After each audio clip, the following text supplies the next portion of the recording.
Merry Christmas and Happy Hanukkah, everyone, and welcome to 12 News at 10. I'm Mark Curtis. As we celebrate the holidays, it's important to look out for one another and stay safe. Unfortunately, we know domestic violence often increases during the holidays, and crisis centers report a surge in victims seeking help from Thanksgiving through New Year's. 12 News journalist Gabriela Becerra explains what resources are available for those in need during this time of the year.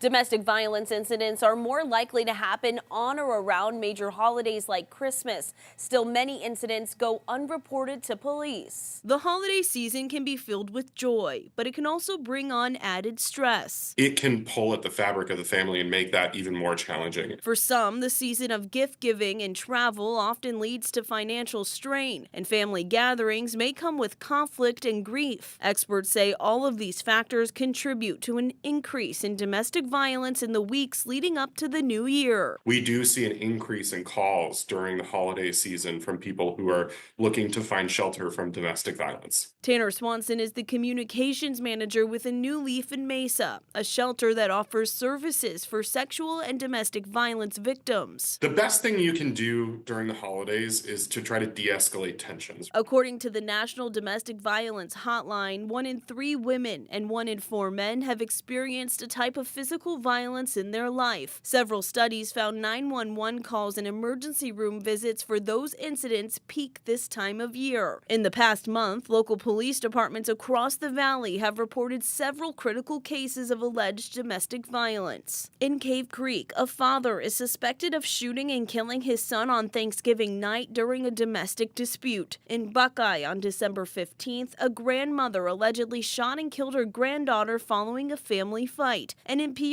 on December 21st, a man was shot and killed after allegedly choking his child's mother. Unfortunately, domestic violence does impact a lot of families across the valley. And, you know, the best thing they can do if you are experiencing abuse of any kind is reach out for help. There are signs that a loved one may be in an abusive relationship, including bruises and cuts, being withdrawn from others, and unusual changes in activity. It's important to remember not all abuse is violent. It's emotional abuse, it's verbal abuse, it's financial abuse. There are so many different forms of abuse that can happen to a survivor, and anyone experiencing any type of abuse, whether it's physical or not, should feel empowered to reach out for help. Resources are available year-round. If you or someone you know is in need of support, you can contact the Arizona Sexual and Domestic Abuse Hotline at 602-279-2980. In the newsroom, Gabriela Becerra, 12 News. Gabby, thanks. Tonight, a Phoenix police officer is recovering from serious injuries after being assaulted last night while on duty. According to police, the officer was serving an order of protection when one of the suspects became aggressive. That's when other family members began to assault the officer. It happened at some apartments near Central and Southern Avenue. 2 women and 1 teenager were booked into jail. The officer was expected to be released from the hospital tonight. Phoenix detectives are trying to piece together what led to a man being shot and killed overnight. It happened near 4th Avenue in Osborne. Officers arrived and found the man with serious injuries, and by the time first responders arrived, he had died. His name has not been released, and so far there's no word on a suspect. A West Valley nurse is fighting a battle he never thought he'd have to face, losing his leg after contracting a rare bacterial infection while he was on vacation. 12 News journalist Sean Rice spoke with Ed Rivas about his difficult road to recovery and how you can help. Took my shoe off and I see my foot is now just massive and purple. It's when Ed Rivas knew something was wrong. In July, while on vacation in Florida for his son's baseball tournament, the nurse of 15 years suffered a cut to his foot. He thought little of it until he returned home, went to the hospital, and a doctor told him he had MRSA. That's a staph infection that is resistant to antibiotics. He said your infection is in the bone now and in your blood, and these antibiotics aren't doing anything. We may need to take your foot. In less than 24 hours, Ed and his wife, Maria, were faced with the decision to amputate his left leg or risk the infection spreading to his whole body. There's so many little things that you take for granted that are tough to do now. you know. But I have my wife and my 2 boys, and I lean on all of them a lot. Weekly doctor's appointments, mounting medical bills, and a 6-month stint without work hasn't made his recovery any easier. His family has set up a GoFundMe page, raising over $20,000 thus far. Rivas says he hopes to use the majority of that money to buy a prosthetic leg, one that will help him get back to work. I'm still some time away from that. But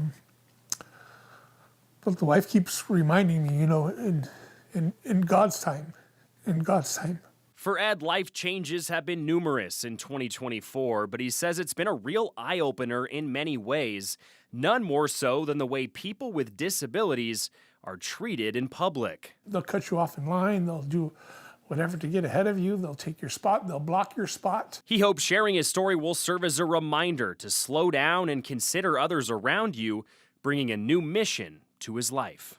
I want to do something about this. I want to fight for their rights.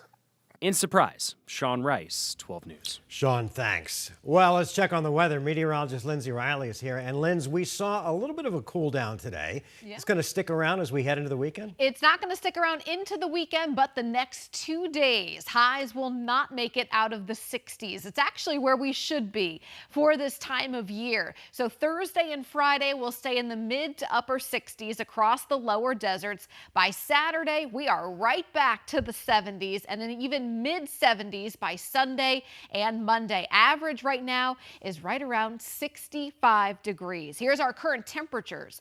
61 in Lake Havasu. We're at 56 here in the valley, below freezing in Show Low, and down to 23 in Flagstaff. Here's our satellite and radar. We did have clear skies earlier. Notice some of those clouds beginning to stream into western Arizona.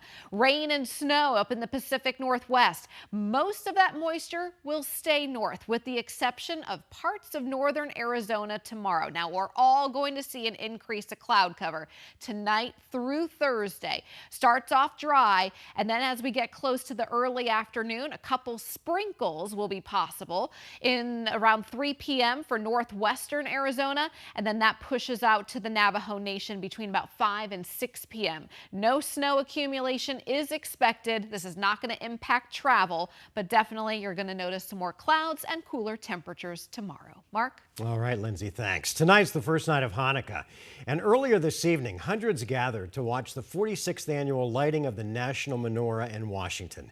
The 30-foot menorah was lit in front of the White House, also known as the Festival of Lights.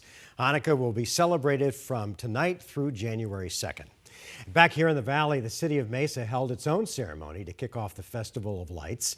The lighting of the first candle took place in the heart of downtown. The 12-foot menorah is now lit near McDonald and Main Street. It's also the first time since 2005 that Christmas and the first night of Hanukkah have landed on the same day. And it's only the 5th time it's happened since 1900. Mesa Mayor John Giles and Rabbi Leib Blotner led the ceremonies, both calling this a time to come together.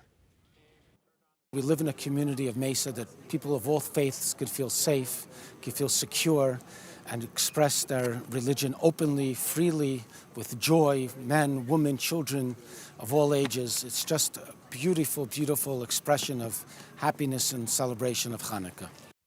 The ceremony included music and activities for the family. Each night, another candle will be lit on the big menorah. Today, the historic Sacred Heart Church held Christmas Mass. The celebration began with a flag ceremony led by American Legion Post 41 to honor those who've served and sacrificed for our country. This Mass has been extra special since 1987, when the entire community came together to save the church from being demolished. Today's ceremony ended with a 21-gun salute. Today, the Salvation Army of Metro Phoenix made sure that everyone had a warm meal and a place to celebrate the holidays. Dozens of people filled the Phoenix Convention Center in downtown today for the traditional sit-down congregate dinner. In addition to all of that food, the Salvation Army offered free haircuts, a prayer room, music, games, and gifts. For some families, helping out has become a tradition. We met one couple marking their 12th year of volunteering. Love helping people, and never forget where you came from. I remember there was a time that I was down and out, so it's just good to give back. The important thing is those people that come out and support those in need. And this is a venue for that. And there is so much love that comes in here with the volunteers and the people in the community that step out. It's really a great opportunity. They're our guests. They're our guests. And to be able to serve and know one person's better than the other, we're just here to love one another. And just be able to show that to the community is amazing. And I thank the Salvation Army for giving us that opportunity. There were also free family photos, free family photos and photos with Santa, live music, a children's craft corner, and more.